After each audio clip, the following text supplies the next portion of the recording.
사랑하는 성도 여러분, 우리는 그리스도인이라는 이름으로 이 세상 가운데 살아가는 존재들입니다. 그렇다면 여러분들은 참 그리스도인의 삶을 살아가고 계십니까?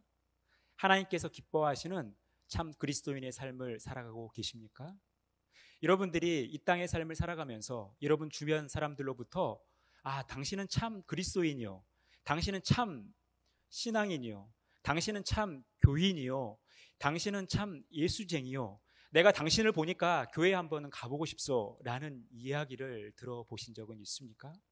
여러분들은 정말 하나님께서 기뻐하시는, 또 사람들로부터 인정받는 참 그리스도인의 삶을 살아가고 계십니까? 안타깝게도 우리 많은 이들이 이렇게 살아가지 못하는 현실을 우리가 맞이하고 있습니다.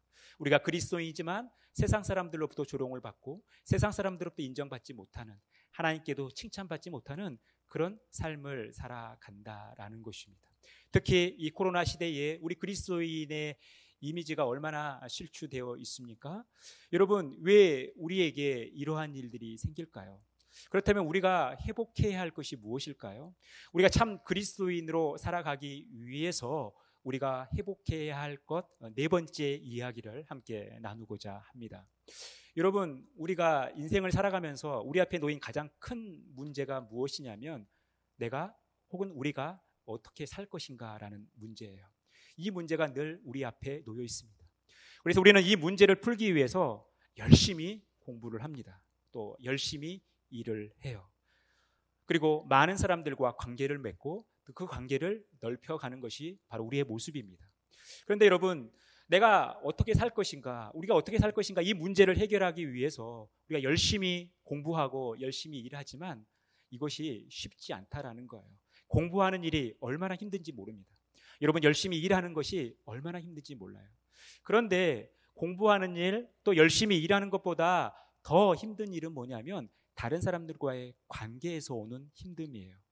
우리는 관계적인 존재이기 때문에 누구나 다 관계를 맺고 살아가야 돼요. 사람을 상대하며 살아가야 돼요. 어떤 조직에 들어가야 돼요. 어떤 공동체 안에 들어가서 생활을 해야 됩니다. 그런데 문제는 뭐냐면 나와 맞지 않는 사람들 때문에 많은 갈등과 고통을 겪는다는 거예요. 그러니까 어떻게 보면 공부하는 것, 일하는 것보다 더 힘든 게 관계 맺음에서 오는, 이 관계에서 오는 힘듦이라는 거예요. 그래서 우리 젊은 분들이 직장을 옮길 때도 사실 일 자체가 힘들어서 이 직장을 옮긴다기보다는 그 안에서 관계 맺는 게 너무 힘들어서 저 사람하고는 정말 도저히 같이 일을 할 수 없기 때문에 직장을 옮기는 경우가 굉장히 많다라는 거예요. 사실 우리는 이 관계 속에서 많은 상처를 입게 되고 많은 아픔을 겪는다라는 것입니다. 그런데 우리가 관계를 맺지 않을 수는 없지 않습니까? 이 관계적인 존재로서 우리는 더불어 살아가는 존재이기 때문에 이 관계를 맺으며 살아가는 거예요. 그런데 이 문제 앞에서 우리는 어떻게 살 것인가, 이 문제를 해결하는 데 많은 어려움을 겪는다라는 거예요. 그렇다면 우리가 어떻게 살 것인가라는 이 문제를 해결하기 위해서 먼저 선행되어야 할 것이 있는데 그것이 무엇이냐 하면 나는 혹은 우리는 누구인가라는 분명한 정체성을 가져야 된다라는 거예요. 우리가 무엇을 하며 살아갈 것인가, 우리가 어떻게 하며 살아갈 것인가라는 이 문제를 해결하기 위해서 우리의 정체성이 분명해야만, 우리의 정체성을 분명히 정립하고 확립해야만 여러분 이 문제, 우리가 어떻게 살 것인가의 문제를 해결할 수 있다라는 거예요. 우리의 정체성을 분명히 하면 어떻게 살지 그 길이 보이기 시작한다라는 것입니다. 우리는 오늘 본문 말씀을 통해서 우리의 정체성이 무엇이고 우리가 어떻게 살아갈 것인가, 이것을 함께 찾아가는 시간을 갖도록 하겠습니다. 오늘 본문 말씀은 예수님께서 십자가에 달려 죽으시기 전에 제자들에게 유언과 같이 남기신 말씀입니다. 그러면서 제자들이 어떤 존재인가를 분명히 말씀하고 계셔요. 우리 16절 말씀 같이 읽을까요? 너희가 나를 택한 것이 아니요 내가 너희를 택하여 세웠나니 이는 너희로 가서 열매를 맺게 하고 또 너희 열매가 항상 있게 하여 내 이름으로 아버지께 무엇을 구하든지 다 받게 하려 함이라. 여러분, 예수님은 제자들에게 이렇게 말씀하시죠. 내가 너희를 택하여 세웠다라는 것입니다. 제자들이 예수님을 선택한 것이 아니라 예수님이 제자들을 택해서 지금 이 자리에 세웠다라는 것입니다. 그리고 택하신 이유는 무엇입니까? 그들로 하여금 열매를 맺게 하는 거예요. 그리고 그 열매가 항상 그들 가운데 있게 해서 하나님 아버지께 무엇을 구하든지 다 얻게끔 하시기 위해 예수님은 그들을 선택하시고 지금 그 자리에 세우셨다라는 거예요. 이것이 제자들의 정체성입니다. 그들 스스로 존재하는 것이 아니라, 그들의 의지로 존재하는 것이 아니라, 그들의 예씀으로 존재하는 것이 아니라 하나님이, 예수 그리스도께서 그들을 선택하여 세우셨다라는 거예요. 그리고 그들로 하여금 열매를 맺게 한다라는 것이죠. 여러분, 열매를 맺는다는 것이 무엇을 의미합니까? 제자들이 열매를 맺는다라는 것은 그들의 착한 행실을 통해서 그 착한 행실을 많은 사람들이 보고 그 착한 행실로 인하여 하나님께 영광을 돌리는 것, 여러분, 이것이 열매를 맺는 삶이라는 거예요. 그러니까 제자들이 열매를 맺는다라는 것은 그들의 착한 행실을 통해서 하나님께 영광을 돌리는 사람들을 많이 만들어내는 것, 즉 영혼 구원을 위해서 하나님께서, 예수 그리스도께서 그들을 택하셨다라는 것입니다. 그리고 그들이 그 안에 있을 때, 그러한 삶을 살 때 하나님께 무엇을 구하든지 하나님께서 다 주시게끔, 하나님으로부터 다 받게끔 하시기 위해 예수님은 제자들을 선택하셨다라고 말씀하고 있어요. 그리고 또 다른 이유를 말씀하고 있어요. 내가 이것을 너희에게 명함은 너희로 서로 사랑하게 하려 함이라. 여러분, 열매 맺는 삶의 출발점은 어디에 있냐면 사랑하는 데 있어요. 서로 사랑하는 삶을 통해서, 서로 사랑하는 삶을 통해 서로 착한 행실을 드러내는 것이죠. 그러면서 그 착한 행실을 많은 사람들로 하여금 보게 하고 하나님께 영광을 돌려 결국 하나님의 자녀가 되는 것, 여러분, 이것이 제자들이 살아가는 이유, 제자들의 존재 이유라는 것입니다. 또한 이 시대를 살아가는 우리들이 살아가야 할 존재 이유라는 것입니다. 하나님께서 저와 여러분을 선택하셔서 지금 이 자리에 앉혀주셨다라는 것입니다. 예수 그리스도께서 저와 여러분을 선택하셔서 여러분의 삶의 현장 가운데 보내시고 있다라는 것입니다. 이 사실을 절대 잊어서는 안 되는 거예요. 여러분, 예수 그리스도께서 우리를 선택하셨다. 또 우리로 열매를 맺게 한다. 그 열매 맺음을 통해서 하나님께 무엇을 구하든지 다 받게 된다. 또 우리가 서로 사랑한다. 여러분, 얼마나 좋습니까? 여기까지는 얼마나 좋아요. 예수 그리스도의 선택 아래서 열매를 맺고 하나님께 영광 돌리며 하나님께 기도할 때마다 다 얻게 되고 우리 안에 사랑이 넘치는 것, 서로 사랑하는 삶을 열심히 살아가는 것, 얼마나 우리가 꿈꾸는 삶이에요. 얼마나 좋습니까? 그런데 문제가 생겨요. 바로 19절 말씀입니다. 우리 같이 읽을까요? 너희가 세상에 속하였으면 세상이 자기의 것을 사랑할 것이다. 너희는 세상에 속하지 자가 아니요 도리어 내가 너희를 세상에서 택하였기 때문에 세상이 너희를 미워하느니라. 여러분, 예수님은 제자들에게 끔찍한 말씀을 하십니다. 여러분, 예수님이 제자들을 택한 것은 굉장히 좋은 일 아닙니까? 그런데 예수님께서 제자들을 택한 일로 인해서 세상이 제자들을 미워할 거라는 거예요. 세상으로부터 제자들이 미움을 받을 거라는 겁니다. 여러분, 이게 얼마나 어려운 문제입니까? 여러분, 누가 미움받기를 좋아합니까? 여러분, 저는 미움받는 거 좋아해요. 누가 저를 잘 미워했으면 좋겠어요. 이렇게 말씀하시는 분들은 병원에 가보셔야 되죠. 여러분, 누구나 다 사랑받고 칭찬받고 인정받고 존귀 여김을 받기를 원하지, 미움받기를 원하는 사람은 단 한 사람도 존재하지 않는다라는 거예요. 그런데 예수님께서 우리를 선택하신 것, 이것은 참 좋은데 이 일로 인해서 세상이 우리를 미워할 것이라는 거예요. 그도 그럴 것이, 세상은 우리가 살아가는 삶의 방식과 가치관과는 너무나 다르기 때문에 이것은 어떻게 보면 자연스러운 일인데, 예수님은 굉장히 중요한 사실을 또 제자들에게 말씀하시는 거예요. 바로 18절 말씀입니다. 세상이 너희를 미워하면 너희보다 먼저 나를 미워한 줄을 알라. 세상이 제자들을 향해서, 세상이 우리들을 향해서 미움을 보일 거예요. 우리를 미워할 거예요. 우리가 세상으로부터 미움을 받을 거예요. 그런데 중요한 사실은 우리가 미움을 받기 전에, 세상이 우리를 미워하기 전에 세상이 먼저 주님을 미워한다라는 거예요. 세상이 주님을 싫어한다라는 거예요. 세상이 주님을 박해한다라는 거예요. 그렇다면 왜 예수님에게서 이런 모습이 나타나겠냐라는 거예요. 25절 말씀. 그러나 이는 그들의 율법에 기록된 바 그들이 이유 없이 나를 미워하였다 한 말을 응하게 하려 함이라. 예수님께서 이 미움을 받는 것, 세상이 예수님을 미워하는 것은 성경이 그대로 응해진다라는 거예요. 그러면 어떤 성경의 말씀이 그대로 응해졌는가? 바로 다윗의 고백입니다. 시편 35편 19절, 부당하게 나의 원수가 된 자가 나로 말미암아 기뻐하지 못하게 하시며 까닭 없이 나를 미워하는 자들이 서로 눈짓하지 못하게 하소서. 또 69편 4절, 까닭 없이 나를 미워하는 자가 나의 머리털보다 많고 부당하게 나의 원수가 되어 나를 끊으려 하는 자가 강하였으니 내가 빼앗지 아니한 것도 물어주게 되었나이다. 여러분, 다윗은 하나님 앞에 신실한 삶을 살았습니다. 하나님 앞에 의로운 삶을 살았어요. 그 마음이 하나님 앞에 인정받을 만한, 그 마음이 하나님 마음에 합한 삶을 살았다라는 것입니다. 그런데 다윗이 경험한 삶은 뭐예요? 이유 없이 미움을 받았다라는 것입니다. 부당하게 원수들이 존재했다라는 거예요. 내가 잘못한 것이 없는데, 나에게 특별한 어떤 이유가 없는데 나를 미워하는 사람들이 있었던 것이고, 부당하게 원수 맺는 사람들이 있었다라는 거예요. 그런데 이 고백은 다윗 한 사람만의 고백이 아니라 앞으로 오셔서 당하게 되실 예수 그리스도의 모습의 예표라는 거예요. 이 다윗의 고백은 바로 예수 그리스도를 통해서 그대로 이루어질 일이라는 거예요. 그러니까 예수님이 죄가 없으셨지만, 예수님이 잘못한 것이 없었지만, 예수님은 세상으로부터 이유 없이 미움을 받았다라는 거예요. 그래서 십자가에 달려 죽으신 거 아닙니까?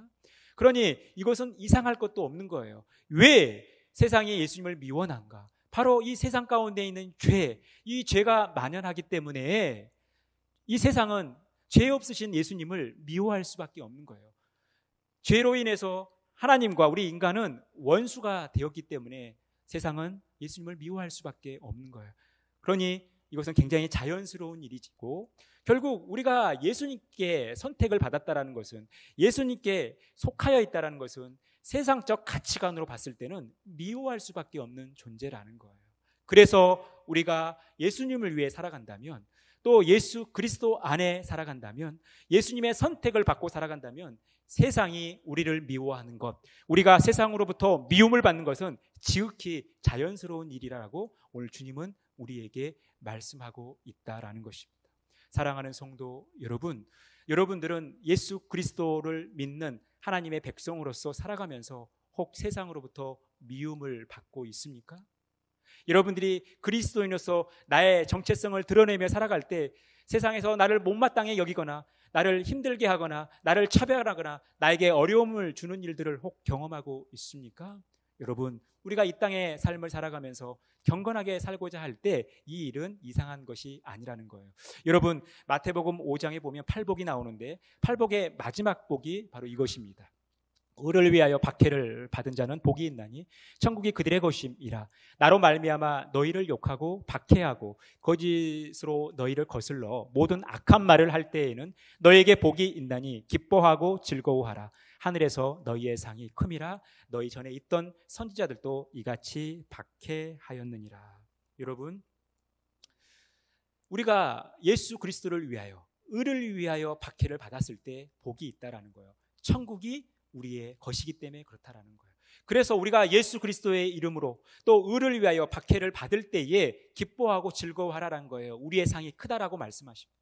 그래서 그 옛날 복음을 위해 살았던, 또 하나님 말씀을 지키며 하나님 말씀대로 살았던 많은 사람들이, 우리 믿음의 사람들이, 선지자들이 이런 박해를 당했다라는 거예요. 그러니까 우리가 예수 안에서 살아가면서 박해를 당한다는 것, 고난을 받는다라는 것, 세상으로부터 미움을 받는다라는 것은 이상한 것이 아니라는 거예요. 어떻게 보면 우리가 오히려 기뻐하고 즐거워할 일임을 말씀하고 있다라는 것입니다. 계속해서 예수님은 제자들에게 이렇게 말씀하셔요. 또 너희가 내 이름으로 말미암아 모든 사람에게 미움을 받을 것이나 끝까지 견디는 자는 구원을 얻으리라. 우리가 예수 그리스도 이름으로 말미암아 모든 사람에게 미움을 받을 것이라고 예수님은 예고하고 계셔요. 그런데 끝까지 이것을 견디는 자는 구원을 얻을 것이라고 말씀하고 있어요. 여러분, 혹 예수 그리스도의 이름으로 우리가 어려움을 당한 일이 있다면 끝까지 참고 견디시기 바랍니다. 그때 우리에게 구원이 이루어진다라는 것입니다. 사도 바울도 우리 그리스도의 삶이 어떤지를 말씀하고 있어요. 무릇 그리스도 예수 안에서 경건하게 살고자 하는 자는 박해를 받으리라. 여러분, 우리가 예수 그리스도 안에서 경건하게 살고자 할 때 우리는 박해를 얻는다라는 거예요. 박해를 받는다라는 것입니다. 여러분은 경건한 삶을 살아가고 계십니까? 예수 그리스도 안에서 경건하게 살아가면서 그 예수 그리스도 이름 때문에 여러분 세상으로부터 미움을 받는, 고난을 받는, 박해를 받는 삶을 살아가고 있습니까? 여러분, 우리가 이것을 돌아보셔야 합니다. 여러분, 미움을 받는다라는 것, 여러분 쉬운 일 아니죠. 미움을 받는다는 것 좋아하는 일이 아닙니다. 우리가 예수 그리스도의 이름으로, 주의 이름으로 미움을 받고 박해를 받는다고 하더라도 여러분, 이건 썩 우리가 받아들일 수 있는 좋은 일이 아니에요. 쉽지 않은 일이라는 거예요. 그런데 우리가 박해만 받고 살아간다면 우리의 삶이 너무나 고통스러운데 우리 주님께서는 우리에게 소망의 메시지를 주셔요. 바로 20절 말씀 같이 읽겠습니다. 내가 너희에게 종이 주인보다 더 크지 못하다 한 말을 기억하라. 사람들이 나를 박해하였은즉 너희도 박해할 것이요 내 말을 지켰은즉 너희 말도 지킬 것이라. 여러분, 우리가 박해만 받으면 우리의 삶이 얼마나 비참합니까? 우리의 삶이 얼마나 고달픕니까? 그런데 예수님께서 말씀하시기를 예수님도 이 땅의 삶을 살아가시면서 예수님을 박해하고 미워했던 사람들이 있었다라는 거예요. 그러니까 우리가 예수님처럼 박해를 받고 미움받는 것은 당연한 거예요. 우리도 그럴 수 있다라는 거예요. 그런데 예수님께서 이 땅에 존재하시면서 박해만 받았는가, 미움받았는가? 그렇지 않고 예수님께서 전하신 말씀을 듣고 인정하고 예수님 말씀에 순종하는 사람들도 있었다라는 거예요. 그래서 우리가 하나님의 말씀을 증거하고 그 말씀대로, 복음대로 또 예수 그리스도 안에서 살면 우리가 박해를 받는 것뿐만 아니라 우리의 삶이 저들 가운데 어필이 되면서 예수 그리스도의 증거가 되고 증인이 되고, 그래서 많은 사람들이 우리를 인정하면서 그 복음을 순종하며 살아가는 삶을 살 것임을 말씀하고 있다라는 거예요. 여러분, 이것이 우리의 소망입니다. 그래서 우리가 세상으로부터 박해를 받거나 미움을 받는다 할지라도 그것을 순수히 받아들일 수 있는 용기를 가져야 된다라는 것입니다. 우리가 미움받을 용기가 되어 있을 때에 우리는 당당하게 예수 그리스도를 따라가는 참 제자로서의 삶을 살아가는 거예요. 우리가 용기가 없으면 어떡합니까? 적절하게 회피하거나 타협하는 거 아닙니까? 그래서 적당하게 맞춰주는 거 아니에요? 그런데 주님은 우리가 예수 그리스도 때문에 박해받는 것, 미움받는 것을 두려워하지 않고 당당하게 그리스도인으로서의 정체성을, 복음을 위해서 살아갈 것을 말씀하고 있다는 것입니다. 이것이 참 그리스도인의 삶이라는 거예요. 그러니 우리는 절대 적절한 선에서 회피하거나 타협하는 삶이 아니라 당당하게 우리의 그리스도인으로서의 정체성을 갖고 세상으로부터 미움을 받을 용기를 가지고 살아갈 것을 우리에게 권고하고 있다는 것입니다. 사랑하는 성도 여러분, 날마다 이 미움을 받을 용기를 가지고 살아가시기를 간절히 바라겠습니다. 그런데 문제는 뭐냐면 우리 안에 그런 용기가 없다라는 것이죠. 여러분, 이 용기를 갖는다라는 것이 쉬운 것이 아니에요. 그런데 그 많은 일들 중에 미움을 받을 용기를 갖는다? 이 미움받는 게 너무나 싫은 일이고 우리가 받아들이기 참 힘든 일인데 미움을 받는 용기를 갖는다? 이것 또한 쉽지 않다라는 거예요. 그렇다면 우리가 어떻게 미움을 받을 용기를 가질 수 있겠느냐라는 거예요. 그 비결을 우리 주님께서 말씀하십니다. 바로 26절에서 27절 같이 한 목소리로 읽겠습니다. 내가 아버지께로부터 너희에게 보낼 보혜사 곧 아버지께로부터 나오시는 진리의 성령이 오실 때에 그가 나를 증언하실 것이요 너희도 처음부터 나와 함께 있었으므로 증언하시느니라. 여러분, 예수님을 증언하는 일, 복음을 전하는 일 쉽지 않죠. 여러분, 교회에서도 제일 힘든 일이 무엇이냐면 전도하는 일이에요. 내가 주방봉사 열심히 할 수 있고 교사 열심히 할 수 있고 찬양대 열심히 할 수 있고 안내 열심히 할 수 있고 차량봉사 열심히 할 수 있고 하는데 전도하자고 그러면 무서워합니다. 많은 사람들 앞에 예수 믿으라고, 교회 좀 나가보라고, 우리 예수 믿고 살자고, 하나님 섬기며 살자고 이야기하는 것이 퍽이나 어렵다라는 거예요. 왜냐하면 여러분, 다른 사람들로부터 외면당하고 또 이상한 시선으로 바라보는 것이 너무 두렵거든요. 그 용기가 없기 때문에 우리가 예수 그리스도를 증언하는, 복음을 증언하는 삶이라는 것이 참 어려운 일인 거예요. 그런데 중요한 것은 뭐예요? 우리가 예수 그리스도를 증언할 때 우리가 증언하는 것이 아니라 누가 증언한다고요? 성령님이 증언한다라는 거예요.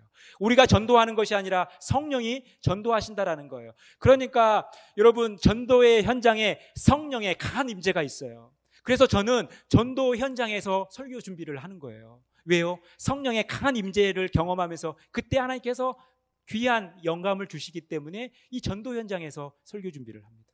여러분, 이 성령이 하시는 일이라는 거예요. 우리가 복음을 전하는 일뿐만 아니라 우리가 복음으로 사는 우리의 삶도 마찬가지예요. 내가 예수 믿고 정말 예수 믿는 삶, 참 그리스도인의 삶을 살아갈 때 여러분, 그 삶은 나의 삶이 아니라 성령의 삶이라는 거예요. 그러니까 여러분, 우리가 예수 그리스도를 위하여, 복음을 위하여 살아갈 때 성령께서 그 삶을 살기 때문에 여러분, 우리가 두려워할 것이 없다라는 거예요. 우리가 미움받는 거에 대해서 두려워하지 말고 용기를 가질 것을 말씀하고 있다라는 것입니다. 여러분, 예수님의 제자들이 어때요? 예수님을 그렇게 따라다녔던 제자들이 예수님께서 십자가에 달려 죽으실 때 되니까 다 뿔뿔이 도망가 버립니다. 수제자였던 베드로 역시도 다른 사람들은 다 예수님 배신하고 예수님 떠난다고 하더라도 저는 절대 예수님 배신하지 않겠습니다 했던 베드로도 예수님께서 붙잡히시고 또 그가 추궁당할 때 저주하면서까지 예수님을 부인하는 거 아닙니까? 여러분, 이것이 제자 베드로의 연약한 모습이에요. 그랬던 베드로가 이제 마가의 다락방에서 오순절날 성령을 경험하고 나서, 성령 충만함을 경험하고 나서 완전히 돌변하죠. 위대한 사도가 되는 거예요. 복음을 담대하게 증거하는 거예요. 그가 설교 한 번 할 때마다 3,000명이 회개하고 세례를 받는 일들이 생기는 거예요. 위대한 사도가 됐습니다. 무엇 때문이에요? 바로 성령 때문에 그렇다라는 거예요. 그가 복음을 전할 때 많은 고난을 겪었습니다. 죽을 고비를 많이 넘겼어요. 고초를 많이 겪었습니다. 하지만 절대 주눅들지 않았습니다. 절대 나약해지지 않았어요. 더 담대히 복음을 증거했습니다. 무엇 때문입니까? 성령 때문이에요. 성령이 그와 함께 했기 때문에 그가 성령 충만한 가운데 담대하게 복음을 증거했던 거예요. 세상으로부터 이 복음 전하는 일로 인하여 내가 미움받는 것을 두려워하지 않고 미움받을 용기를 가지고 담대하게 위대한 사도의 삶을 살아갔던 것입니다. 여러분, 이것이 성령 충만 전의 베드로와 성령 충만 후의 베드로의 모습이라는 것입니다. 우리가 이 삶이 회복되어졌으면 좋겠습니다. 그래서 이렇게 성령의 위대하심을 경험했던 베드로가 그의 서신서에서 고백하는 것이 바로 베드로전서 4장 14절이에요. 우리 같이 읽겠습니다. 너희가 그리스도의 이름으로 치욕을 당하면 복 있는 자로다. 영광의 영 곧 하나님의 영이 너희 위에 계심이라. 여러분, 우리가 예수 그리스도의 이름으로 치욕을 당한다. 예수 그리스도의 이름으로 부끄러움을 당한다. 예수 그리스도의 이름으로 미움을 당하는 것은 오히려 우리에게는 영광스러운 거예요. 그것이 바로 성령이 우리 안에 내주하신다는, 성령이 우리 위에 계시다는 분명한 증거이기 때문에 혹 여러분들이 예수 믿는 이유만으로 부당한 대우를 당하거나 어려운 일을 겪거나 미움을 당한다 할지라도 절대 실망하지 말고 오히려 기뻐하고 즐거워하시기 바랍니다. 성령이 우리와 함께 하신다라는 증거예요. 이 삶이 저와 여러분들 가운데 가득 넘치기를 간절히 바라겠습니다. 여러분, 우리가 성령 충만한 가운데 미움받을 용기를 갖는다라는 것이 무엇을 의미합니까? 빌립보서 1장 20절에서 21절. 나의 간절한 기대와 소망을 따라 아무 일에든지 부끄러워하지 아니하고 지금도 전과 같이 온전히 담대하여 살든지 죽든지 내 몸에서 그리스도가 존귀하게 되게 하려 하느니 이는 내게 사는 것이 그리스도니 죽는 것도 유익함이라. 여러분, 우리가 성령 충만하여 미움받을 용기를 가지고 살아간다는 것은 내 안에 그리스도를 중요시 여기는 삶이라는 거예요. 그리스도를 존귀하게 여기는 삶이라는 것입니다. 제가 저희 아이들을 양육하면서 가장 인상 깊게 봤던 장면 중에 하나가 뭐냐면, 저희 아이들 어린이집 유치원 다닐 때에 이맘때가 되면 또 가을이 되면 운동회, 체육대회를 해요. 그러면 꼭 부모님들을 오라고 합니다. 그럼 부모님이 와서 아이들 열심히 뛰는 거 보게만 하면 참 좋은데 꼭 달리기를 시켜요. 꼭 훌라후프를 시켜요.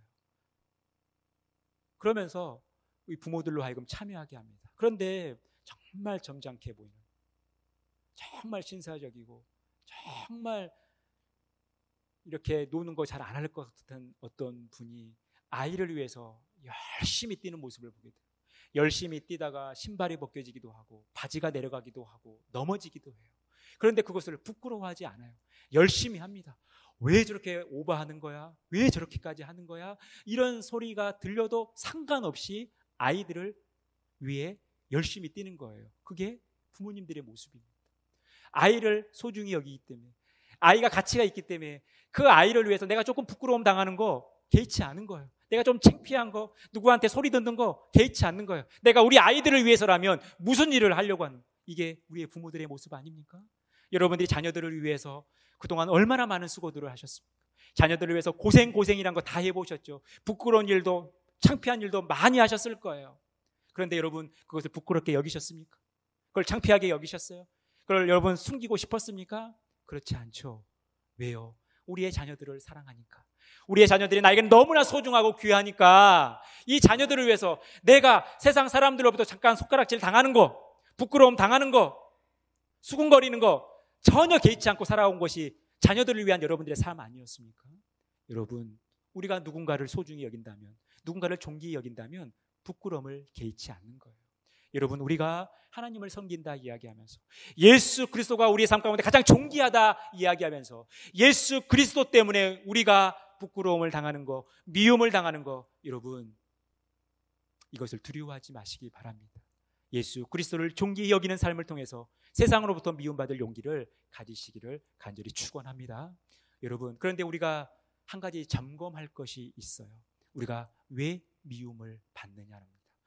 베드로전서 2장 19절에서 20절 말씀에 보면, 부당하게 고난을 받아도 하나님을 생각함으로 슬픔을 참으면 이는 아름다우나 죄가 있어 매를 맞고 참으면 무슨 칭찬이 있으리요. 그러나 선을 행함으로 고난을 받고 참으면 이는 하나님 앞에 아름다우니라. 여러분, 우리가 고난을 당할 때 내가 내 죄 때문에 고난을 당하고 있는가? 내 죄 때문에 내가 세상으로부터 미움을 받고 있는가? 아니면 예수의 이름 때문에 내가 미움과 또 고난을 받고 있는가를 점검하셔야 돼요. 여러분, 우리가 우리의 죄 때문에 미움을 받거나 또 박해를 받는 것은 이건 아름다운 모습이 아니에요. 하나님께서 기뻐하시는 모습이 아니라는 거예요. 그런데 우리가 예수를 위해, 복음을 위해 참 그리스도인으로 살아가면서 당하는 그 고난은 하나님 앞에 아름답고 하나님으로부터 칭찬받을 일이라는 것입니다.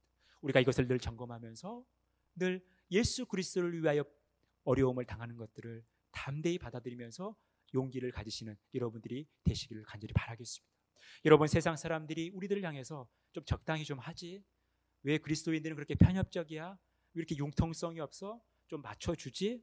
술 한잔 좀 할 수 있지? 같이 어울릴 수 있지? 이렇게 앞에서는 못마땅히 여기는 것 같지만 그 안에는 어떤 고백을 하냐면, 야, 너 진짜 그리스도인이구나. 그래, 예수 믿으려면, 교회 다니려면 제대로 다녀야지. 너 정도는 해야지 라고 인정하는 거예요. 여러분, 우리가 이 그리스도인으로서 정체성을 가지고 세상에서 미움받을 용기를 가지고 힘있게 살아가시기를 간절히 바라겠습니다. 여러분, 21절에 이어서 이렇게 말씀하고 있어요. 이를 위하여 너희가 부르심을 받았으니 그리스도도 너희를 위하여 고난을 받으사 너희에게 본을 끼쳐 그 자취를 따라오게 하려 하셨느니라. 여러분, 오늘은 종료 주일입니다. 예수 그리스도께서 우리를 위하여 십자가를 지신 그 일을 우리가 기념하며 오늘 종료 주일을 지키고 또 한 주간 고난 주간을 보낼 것입니다. 우리가 예수님의 십자가를 따라간다라는 것, 우리가 예수 그리스도의 고난에 참여한다라는 것은 예수님께서 왜 그 길을 가셨는가, 왜 그 길을 가실 수 있었는가, 그 이유가 어디에 있는 거예요? 그 원인이 어디에 있는 거예요?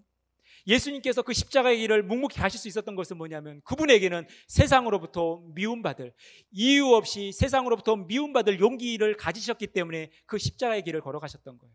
우리가 예수 그리스도를 따라간다는 것은 우리 역시도 이 땅의 삶을 살아가면서 이 세상에서 그리스도인이라는 정체성을 가지고 이 정체성이 흔들리지 않도록 미움받을 용기를 가지고 살아가는 것을 의미하는 거예요.